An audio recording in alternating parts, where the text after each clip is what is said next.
everyone. We're here at the place of Mr. Mick Doria, flyer of the Victorian Racing Pigeon Union here at Coburg North, Melbourne, Victoria, Australia. Good day, Mick, and thank you for having us here You're welcome. Yeah. in your very tidy, nice place.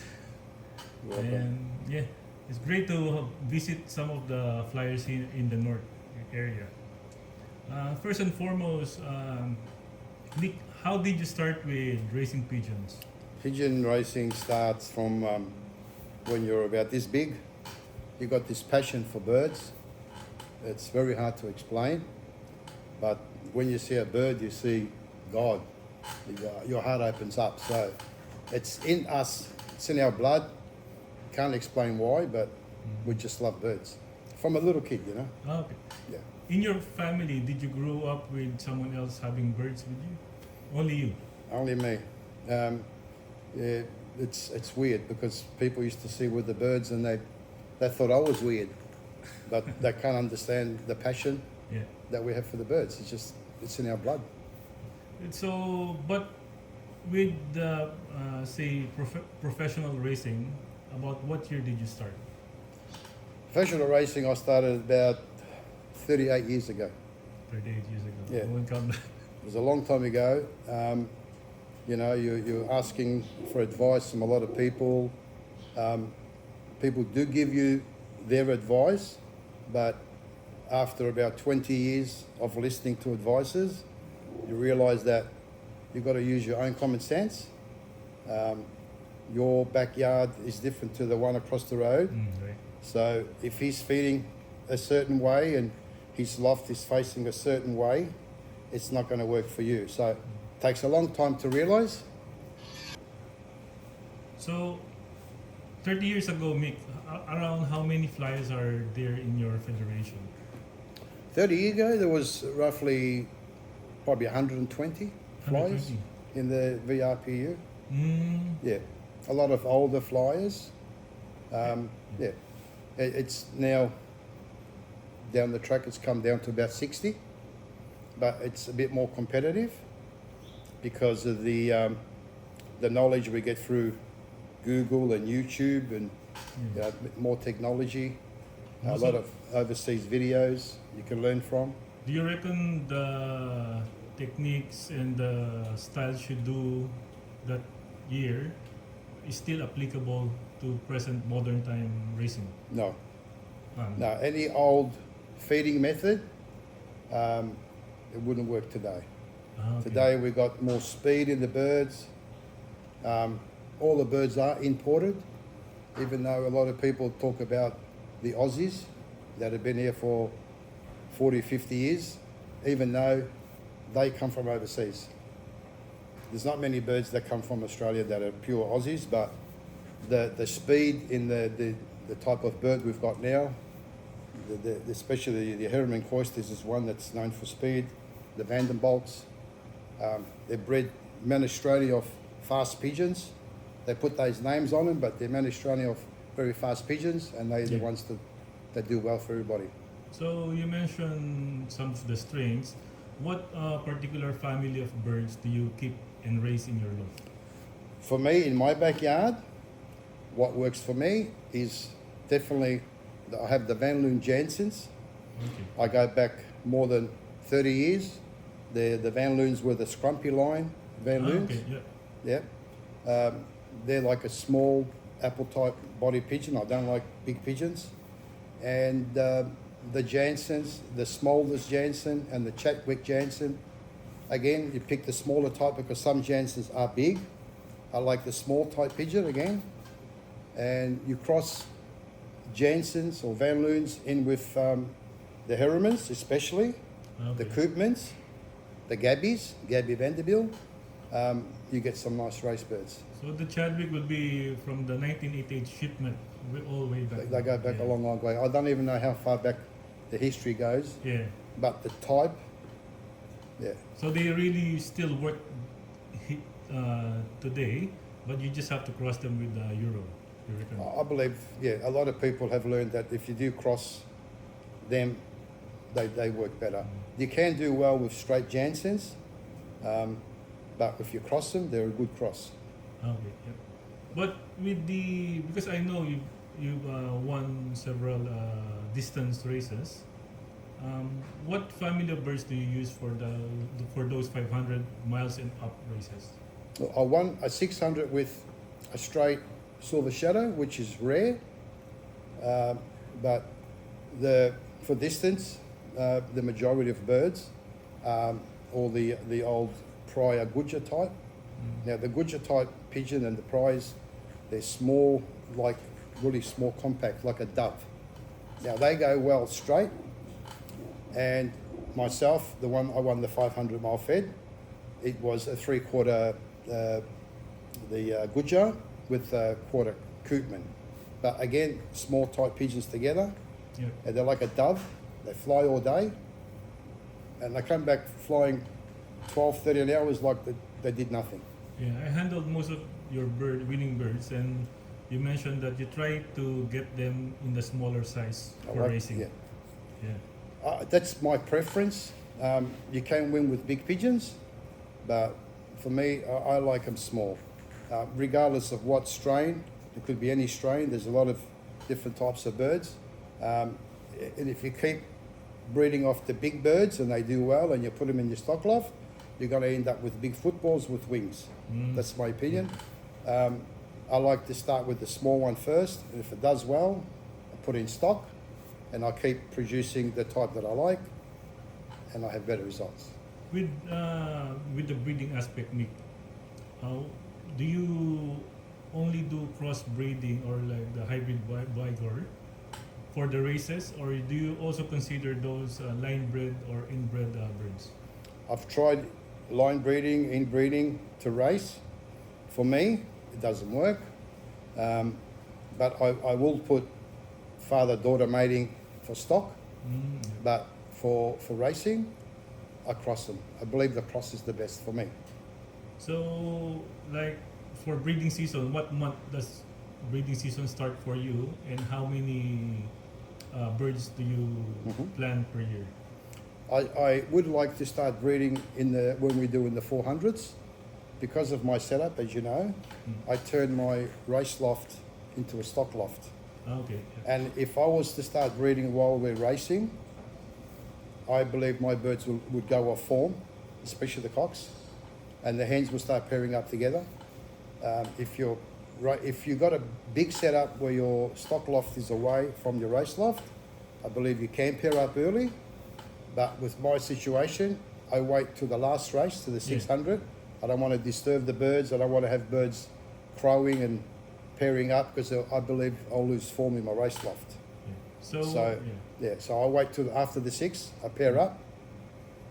I've got about 20, 22 pairs of birds, and that's it. And then when I put one in, I tuck one out. So, like, do you breed the ones for racing on the first breeding clutch, and the line breds and for the breeding stocks on the last part? Yeah, I will. If I'm breeding for stock, I'll wait till the end. Okay. Yeah, I'll give the hen or the cock maybe 2 weeks rest, and then I'll put them in a separate box away from everybody. Yeah. And just take a 1 or 2 for stock. Yep. So now we go to feeding. Yeah. So, what primarily is your style in feeding? When I'm breeding, and all my friends know, when I breed, I have straight peas. There is never any other seed in the boxes. Yeah. And it's important I have good peas. Don't buy just cheap peas for breeding. It's got to be good quality, like if you're going to race with them. And I also put 1 tub of pink powder and 1 tub of grit. So they've got to have grit, pink powder, clean water, and peas all the way through. When I wean the birds, I bring them across. I still continue with peas. Okay. Then I introduce a little bit of barley to the peas, and then right through to the malt, because I believe they're still growing and they're still developing. And then as they're coming out the malt and they're starting to fly about an hour, I have a mix And that's when you only introduce the new mix. Basically, just coming out of the malt. Okay. Yeah, because many reasons why they're still developing. They probably don't fly as long with peas, which is not important. I think if they're flying too long at the beginning, it can set back the malt, stuff like that. So as they're coming out of the malt, they're starting to develop proper, and then I'll put them into I'll get it like a race mix, special race mix, and I'll put peas with the race mix. I'll put barley with the race mix. I'll adjust it to the way they're flying and the way they respond to that, and basically I race through the whole season like that. Okay. So your feeding primarily for the racing birds is based on the condition of the bird. Yeah. So like some people will say they're a bit heavy. Do you reduce the peas protein at that time? Or? The birds that be heavy, they shouldn't be heavy. If they're heavy, you've done something with the food. If you can regulate the way they eat and way they fly, everything should still be the same. The only time that I would change a little bit of food would be like, example, the last race we've had. Yeah. If you had a real bad toss, sometimes you toss and they've got to be home in an hour and they take 5 hours. Okay, so then when they come home from that, I will put more peas in my food, because to me the peas is to repair the muscle, because they've done a lot of work. Yeah. Yeah, protein, muscle repair, only for one day, and then the next day I'll go back to my mix. Now with the food, I feed also. When I say I put a bit of peas and I put a bit of barley, if the races are fast, it's one technique. If the races are slow, it's another technique. You cannot feed the same all the time. I don't anyway. Yeah. Well, this coming weekend, we've got a north wind. I'll adjust my food as for a north wind, because obviously I want them to come home quick, and I don't want them to fly 2 hours around the roof, which mine don't land straight away anyway. Yeah, but it helps. If you overfeed and you've got too much too much petrol in the tank, Yeah. well, you're not going to get results. So, like for your basic mix, you do the mixture by yourself, individual seeds. Yeah, no, I buy a race mix Yep. from a good friend of mine in Thomastown, and I muck around with that. It's already got all the main ingredients in the food, Yeah. and then I'll put barley with it. I put peas with it. Sometimes I put more peas than barley. Sometimes I put more barley than peas with the mix. Yeah. Yeah, it depends how they're flying the roof. I don't add anything else to the mix. I don't like to put. I'm not a big fan of safflower, and I'm not a big fan of maize. Okay. I don't, not for the whole season. Just keep it simple and basic. If you start putting 2 drops of this, 3 drops of that, 4 drops of that, you're going to go backwards. Keep it simple. Yeah. Only towards the 5 and the 6 if they're hard races. Mainly the 5 is just another day, another race.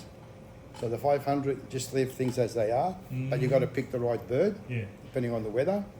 Don't go picking big pigeons for a 500 fast race, because you got no chance.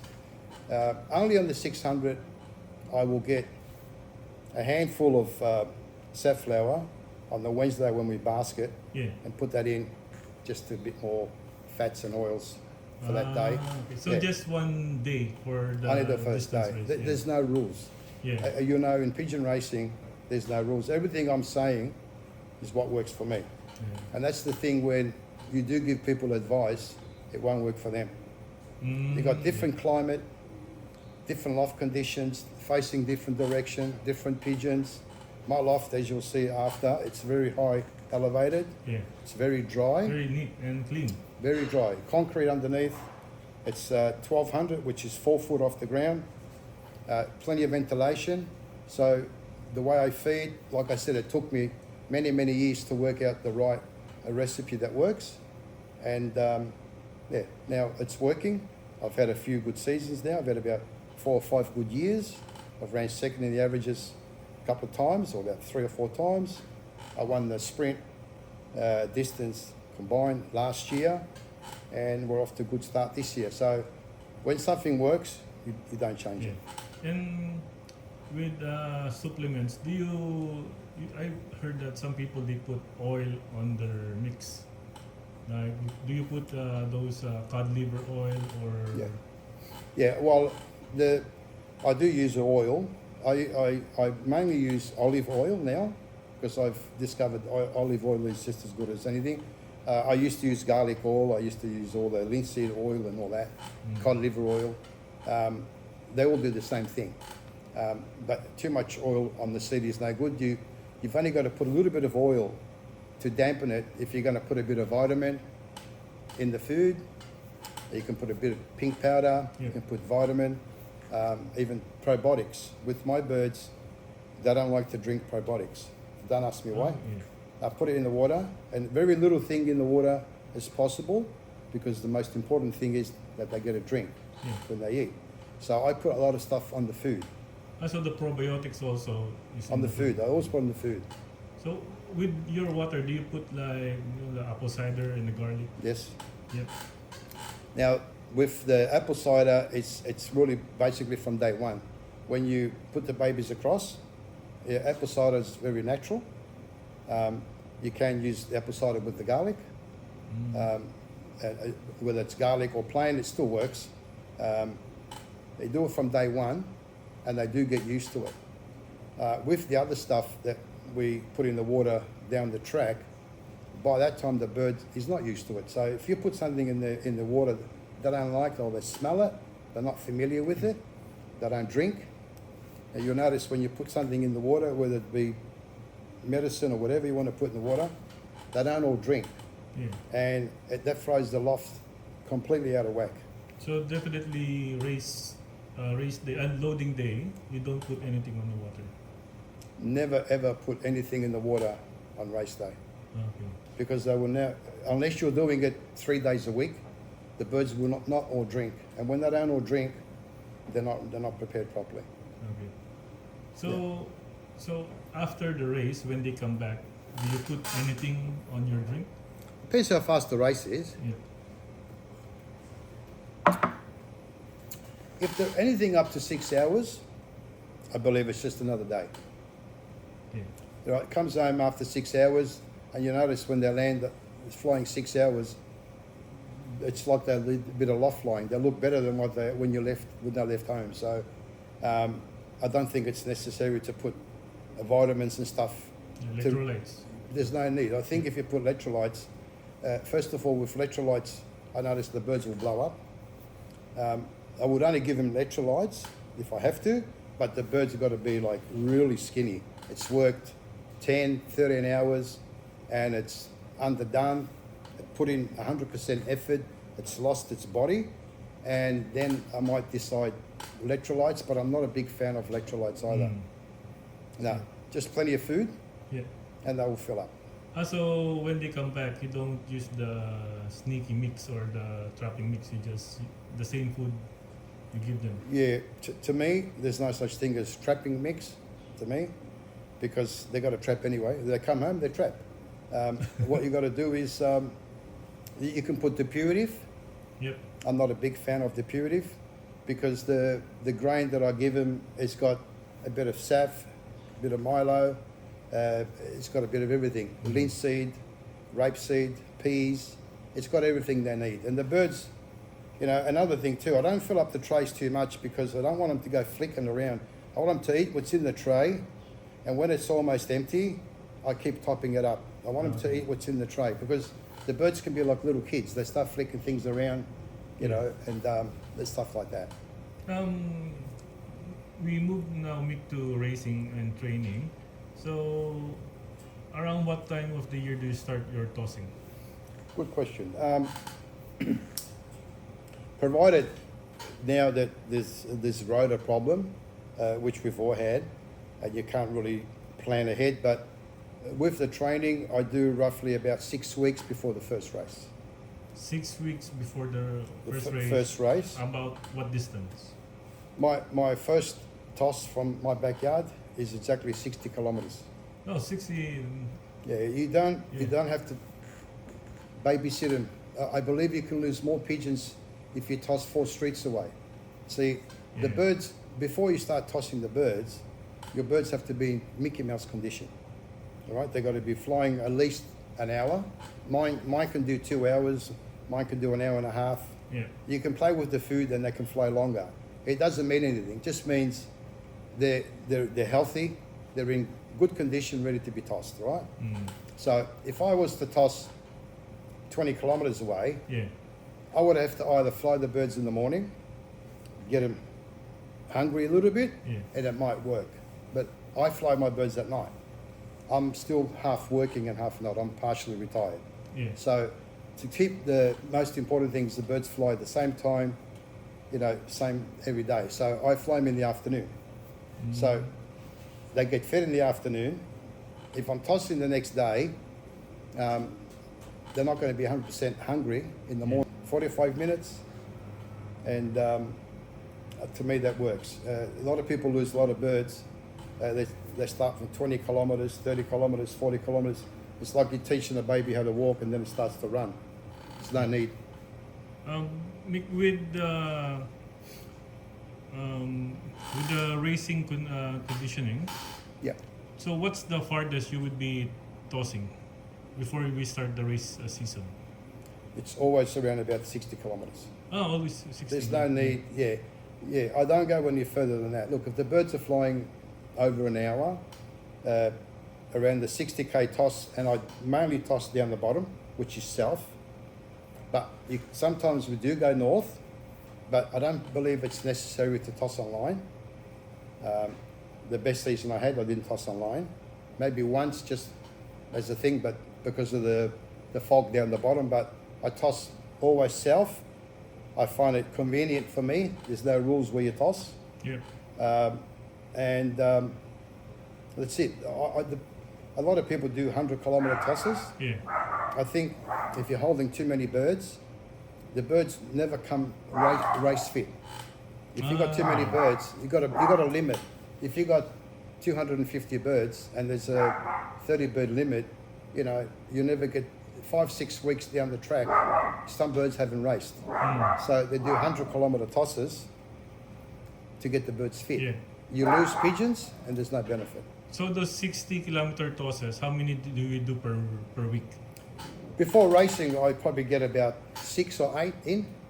So I do Saturday, Sunday. Yeah. I might do a Wednesday. Yeah.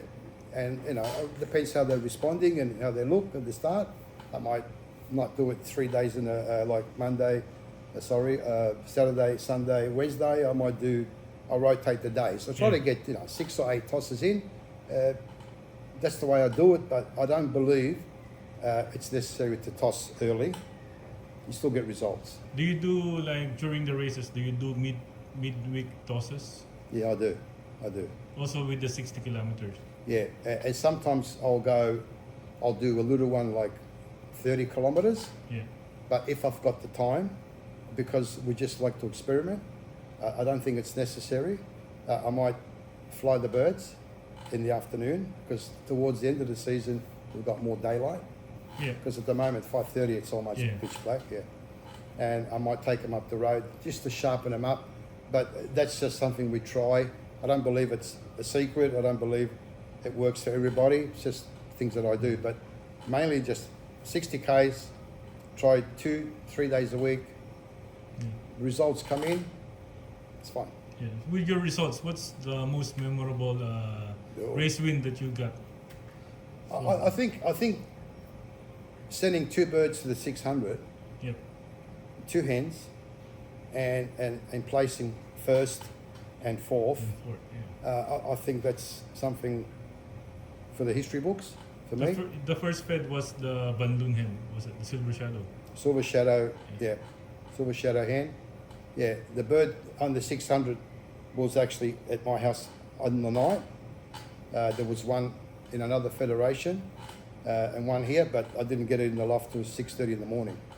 Yeah, that's something that it's impossible to forget. And and with your rich experience in the sport, what tip can you or advice can you share to, especially to those beginners who are entering the hobby? Yes. Yeah. Beginner these days, YouTube, internet, you can Google a lot of things. You can learn just as much now on YouTube than asking the bloke across the road. But I believe any new flyer, obviously the same thing as you hear all the time. Go to someone you trust, get some birds off them, but take in what everyone says, but don't do what they say. Take it in, use your own common sense, because it doesn't matter who tells you whatever they tell you, it won't work in your backyard.